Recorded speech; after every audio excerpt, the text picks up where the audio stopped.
Welcome to Security! A little bit of a different episode today.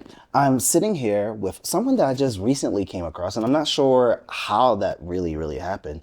We have so many mutual, I can't say friends, connections that are happening on LinkedIn. But with that, I always try to be more personal with my LinkedIn connections. That's why you typically probably get a message from me. Anyways, Antoinette King, how are you? I'm fantastic. How are you? I am doing well. We are at PSA, what is this? I think this is day 3. Yes. PSA Tech in Denver, Colorado. And somehow, some way, I just recently came across you. And we sat down and we had a conversation the other day that was probably maybe 5-10 minutes, just kind of meet and greet. But then I looked at the clock and we were talking for like 45, 50 minutes. Yeah, like we had known each other forever. Yeah. And by the end, we're finishing each other's sentences and things got a little, it's like, ah.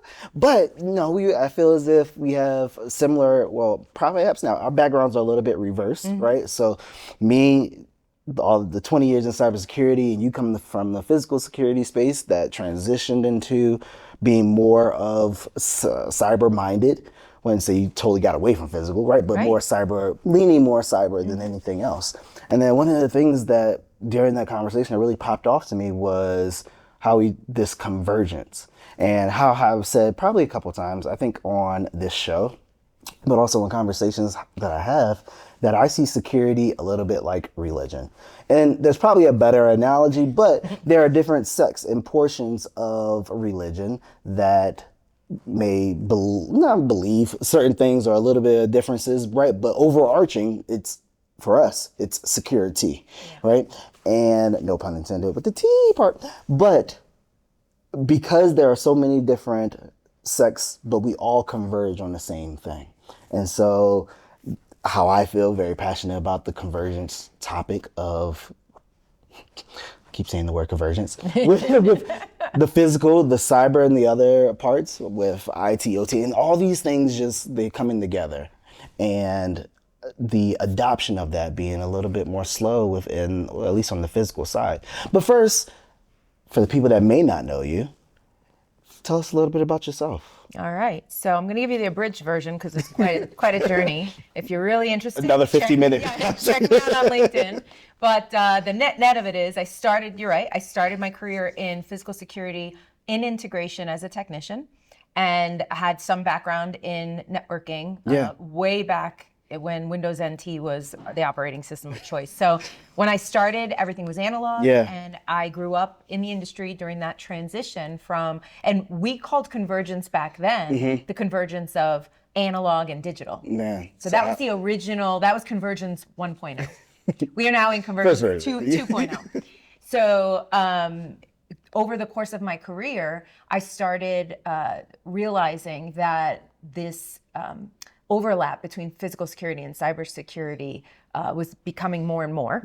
And around 2017, I started realizing that as security professionals, we were actually doing a really poor job at securing the devices we were putting on the networks, which then increases the threat lands, or the attack surface rather, for the end customers. So I went back to school in my 40s, which is much harder than it is in your 20s because your brain doesn't work the same way.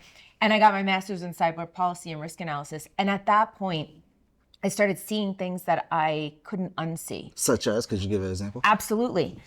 Where wars used to be fought nation state versus nation state kinetically. What I was learning back then is that now it was being fought in the cyber domain. And what I mean by that is not only was it not military versus military, but it was nation state against citizens, individual citizens, and private industry. And it really all surrounded data. And so that really reignited my passion for security. And that's when I started my company around 2020 originally, I was just planning on working with security integrators to help them to do a better job at putting devices on networks and making sure that they were secured so that the end user wasn't now having another device that potentially could make them vulnerable. Yeah. And so that's kind of the very, very short version of my background. But it's a very important topic, and I know both of us are super passionate about that overlap and this Convergence 2.0. I think we should coin that, actually. 2.0. I guess perhaps 2.0. All right, so, if we had to break it down, if analog and IP, if that's the first version, what would you say makes up this second version? Because now, before we had devices that were sitting on networks, but the networks were isolated. Yeah. Right? And so the convenience was just in the fact that we can configure the devices on a network, but they were always on their own subnet. They were always isolated away from the operational network. Now, all of the technology is ubiquitous. It's available everywhere. And not only are the security devices and sensors being used for security, but they're also being used for other departments, environmental sensors, marketing. You know, I've seen so many companies in retail where they're using their security cameras to track the patterns in which people are moving through a store so that they know where to properly put their merchandise, right? Well, people are convening over here, so we're gonna put the high value merchandise over there so they can walk past it. So it's now utilizing security technology in a way that's never been used before. Yeah, that's bleeding way over. Exactly. We're adding analytics, and we are adding the ability to access that technology from anywhere in the world.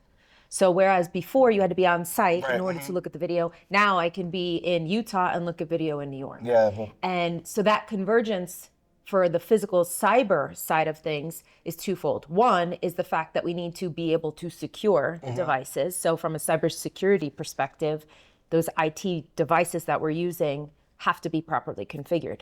The second part of that convergence, though, and we talked about it in our 10-minute, 45-minute talk, is that you can utilize the technology through the cyber domain in order to do some sort of kinetic action in the physical world, where we can use the information from the security cameras or the access control system to then go and either follow patterns of behavior for high value executives, or we could be able to control locks in a facility so that we can go in and steal something after hours or worse, right? So that's where I see, like, that original convergence was just simply taking the security devices and getting them on the network. This second iteration is really about how the overlap, it's just become a holistic security posture. Yes. You can't have physical security without the cyber element, and you can't have cybersecurity without the physical element. Guys, we're married. Exactly. Like it or not. Exactly. Two sides of the same coin, like I said in our earlier conversation. So with that, and that thought process of being two sides of the same coin, how do we, as an industry, find the talent that's willing to pick up that coin? Oh, it's one of my favorite conversations. I'm so glad that we're talking about this again. Well, first and foremost, we have to invest in the existing talent pool that's there. So back in the day, we had to make sure that our technicians had very specific skills when it comes to low voltage installations and the analog side of the cameras. Today, because everything is automated, the cameras basically configure themselves. It's plug and play environment. People are like, okay, I just need a wire puller. I just need somebody that's going to be able to put a BNC, oh my God. Oh my gosh. Put a network connector, I don't know where that came from. Put a network connector on a Cat 6 cable and plug it in. And then it does its own thing. So we're not investing in the talent to make sure that they understand how to work in all sorts of network environments. And some are very complex. But there's a shortage of talent anyway in this industry. So to attract new talent, we need to show the IT technicians that are out there and people that are in IT and computer science how exciting this industry is, because, you know, laptops, printers, and other, other peripheral devices, they're not as exciting to me as cameras and access control and environmental sensors and things like that. So every single day, it's a different environment that you're working in with new challenges. And I think IT professionals actually like that. They like the challenge. So exposing young professionals that are in the IT industry to the excitement of the security world and how they can have the best of both worlds, I think would be. So this may be the same question, but asked differently. What, in your opinion, does the 21st technician look like, skill set look like? Or I don't even know if technician would be the word. What does the 21st century installer look like? Someone who has the ability to solve problems, somebody who has at bare minimum basic networking background to understand the difference between a switch and a router. Get that Network Plus in there. Exactly. CompTIA, really good place to start. Also, the Security Industry Association's SICC exam, by the way, is shameless plug. Plugs. But yeah, somebody who has a basic understanding of network experience, network environments, and the different types of network environments. Also, someone who understands that there are feature sets and things that are implemented on the security technology that can be turned on and off and can be used to exploit the network. And so I think that there's a combination of training on basic networking, but also if I work for an integrator, whatever our preferred manufacturer is for those devices, getting proper training from that manufacturer to know how to properly install those devices and harden them at the edge. So your company, it started one way. By the way, we should name the name of your company. It started one Credo way. Cyber Consulting. What does it do? And you told us how it started, how it originated. What does it do now? So today I work with, someone asked me, what's your best customer? And I said, anybody that uses technology. So I work with any organization, whether it's in the physical security industry or any other industry that works with technology that needs help and support to assess where their security posture is, and then identify gaps, and then identify what the priorities in terms of those gaps are, and a plan of action and milestone on how to fill those gaps and how to secure their own networks. The other side, so that develops into fractional CISO work. So typically I'll work with organizations as a fractional or virtual CISO. The other side of my business still works with security integration firms, and I help them build RMR models around service. I know, you love RMR, I love RMR. He's a brother from another mother, I'm telling you. How to build RMR models around cybersecurity. To me, it's just a no-brainer. And I don't know if it's because I was a tech and I ran a service department, but lifecycle management is a huge part of cybersecurity. And if we could just take that element and incorporate it into service contracts, not only are we making more money, but we're doing right by the customer. We're making sure that their environment is secure and not exploited. Yeah. So with that, what would you say would be the three things? You mentioned lifecycle, which I wholeheartedly agree with that. So maybe think of two other things that would assist or help a integrator now start thinking differently about RMR. What do you think are two other things that they could incorporate? Identity and access management. Okay. So just managing passwords and usernames on hundreds of cameras is a challenge. So coming up with a plan for the individual customer that works for their environment, and then being able to say, okay, what is going to be the cycle of updating usernames and passwords? We in the security industry have this really crazy mentality of the Ron Popeil set it and forget it. Where we just do it once and we walk away and move on to the next project. We can't do that anymore with the type of technology that we're implementing. So I would say identity and access management slash password management. IAM, right? Yep. I think that's the slash password management is a huge one.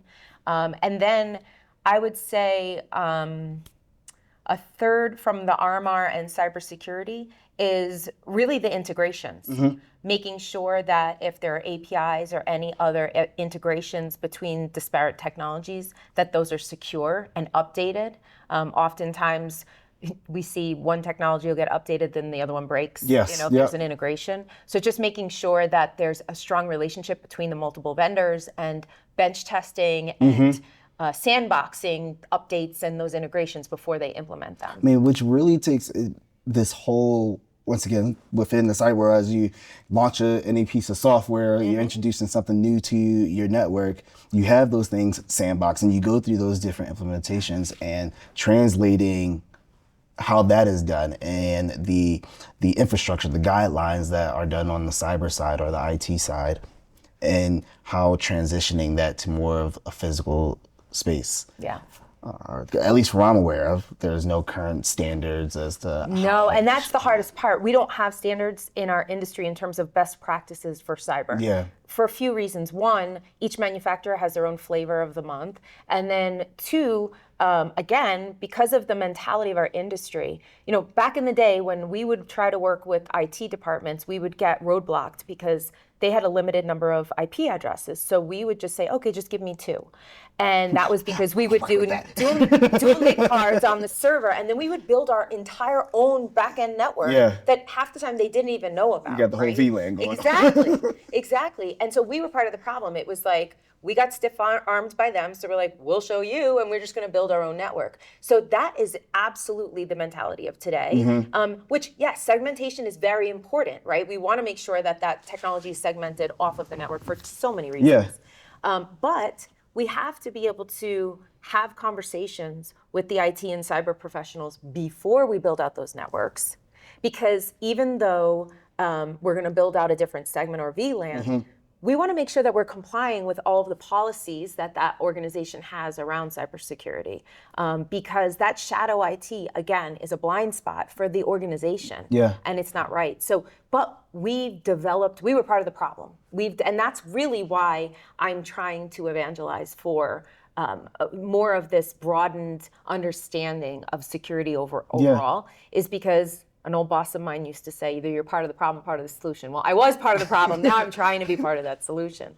And I think just evangelizing for the fact that sandboxing, we used to bench test all the time. I don't know what happened. I think things just started moving so quickly that people just skipped the bench test process, got the box, shipped it to the site, or drop shipped it to the site and just installed it. But when I was a tech, we bench tested everything. Every camera is that one or that one. I'm assuming you probably assigned the IPs and whatnot before it was even hung up. And now with DHCP, yes. So everything was fixed IP addresses because it was easier for us to keep track. Now with all of this automation and AI, I mean, essentially you stick the cameras up and it's got its own bot that goes and crawls the network, looks for them, assigns an IP address. This is my ID.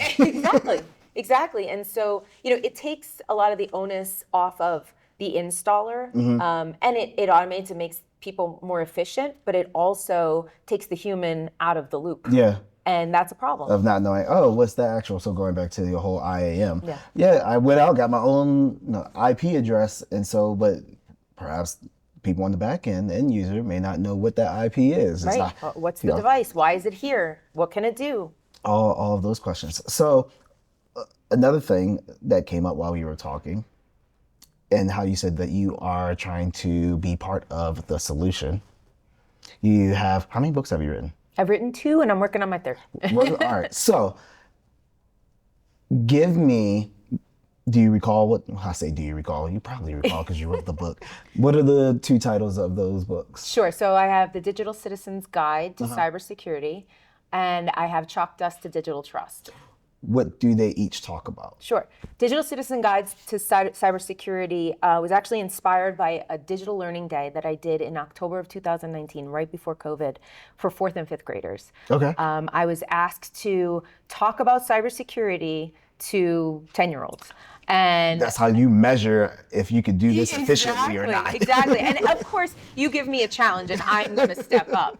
And so it was an interesting experience because it was an underserved community. When I went to prep for it, the principal of the school said to me, don't expect much from the students. They're brown and black students, and you're a middle-aged white woman walking in, and don't expect they're going to respond to you. And I was like, first of all, I couldn't believe that actually was the conversation. These are the words coming out of your mouth. Exactly. But second of all, I was like, now that's an even more of a reason to prove you wrong. Wow. It was the most inspiring day of my life. Why is that? It literally changed the course of my career. Because I walked in, these kids were all full of energy. They were so excited of the fact that they didn't have to be in the classroom and they were all in the library. And I started talking about various different topics like cyberbullying, identity, identity theft. I was talking about clickbait. And I didn't use the word, but in all 4 sessions I said, and sometimes we were talking about how to identify news versus opinion. Okay, yeah, yes, Showing them the yes. URL and sources. I wanted them to learn that like you can't believe everything you read yeah. online. And I said, and on the side, sometimes they'll put these crazy pictures and these weird titles, and they want you to click on it. And every single time, at least one or two kids yelled out, "Oh, that's clickbait." And it was like, yeah, actually, I was beside myself. I couldn't believe they knew so much. Yeah, you didn't even have to say the term. 100% of the kids in every class was connected to the internet through some sort of device, and that was in 2019. None of them had any oversight. Nobody ever taught them how to protect themselves from predators. Yes. And we, in a very age-appropriate way, we did talk about bad people that go online and pretend to be, and they all they knew there were bad people out there, but they were still on these, especially the gaming devices, they were still out there doing their thing. Roblox. With no oversight. And so after the event, the kids were hugging me when they left, which was so great. It was so great. The total opposite as to what he told you. And I kind of like wanted to thumb my nose at the principal, like, you don't even know your kids. You don't know what they need, right? So after the event, I had several of the administrators and the teachers come up to me and say, I didn't even know what you were talking about. Like most of what you were talking about with these kids, I had no idea what you were talking about. Wow, really? And so I said to myself, when I left, I was like, I need to do something to help parents, teachers, grandparents, aunts, uncles, whatever, to teach their children and their students the right and wrong way to conduct themselves online, because we're never going to stop people from being on social media and all the things. We even talked about like ingesting positive versus negative content, like and curating the algorithm. A positive algorithm. Like they understood all of it. That's crazy. So that was the impetus for that book, and it's a long story, and I'm sorry, but it's probably one of the proudest moments that I've ever had.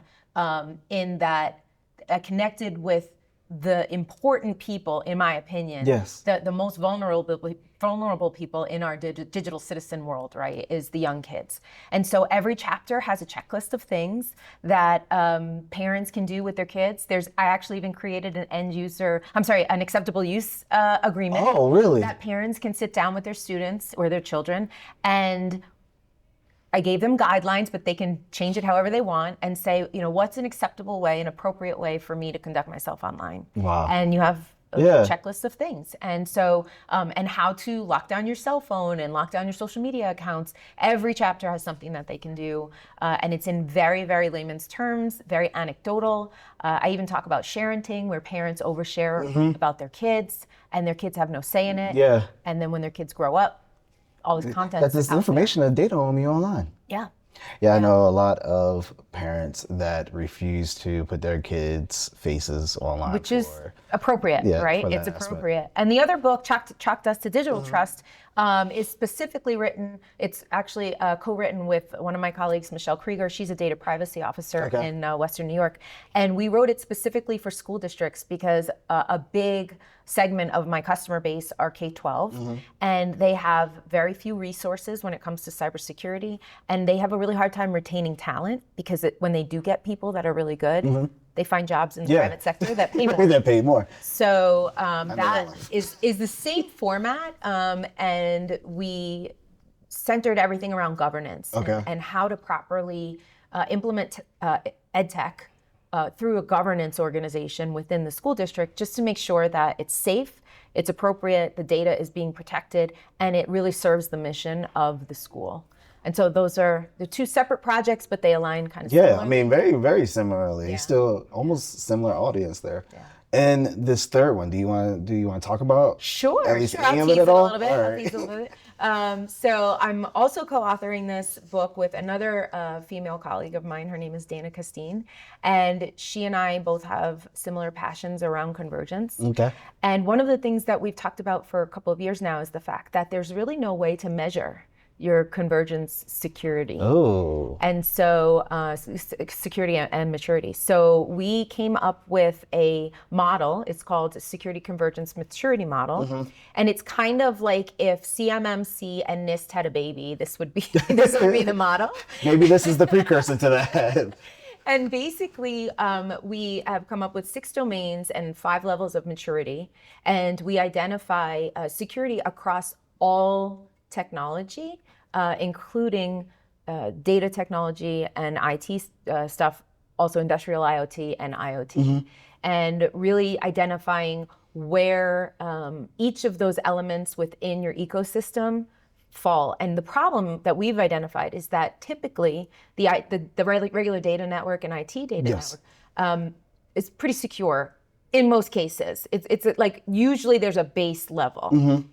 All the other technologies are at level 0, usually like with reused usernames and passwords and things like that. So we want to create a model where we're assessing all of the technologies to ensure that everything's at the same level and prioritized according to the needs of the organization. So more to come on that. Yeah. Like I said, I think this maybe perhaps the precursor to, because I think this certification or that would be a great certification to have within our industry. Yeah, absolutely. Just be able. Is there anything else that you want to share with us? I know we just kind of been. Yeah, we're just riffing here. I just want to say thank you to you for cyber stalking me. He cyber stalked just a little bit.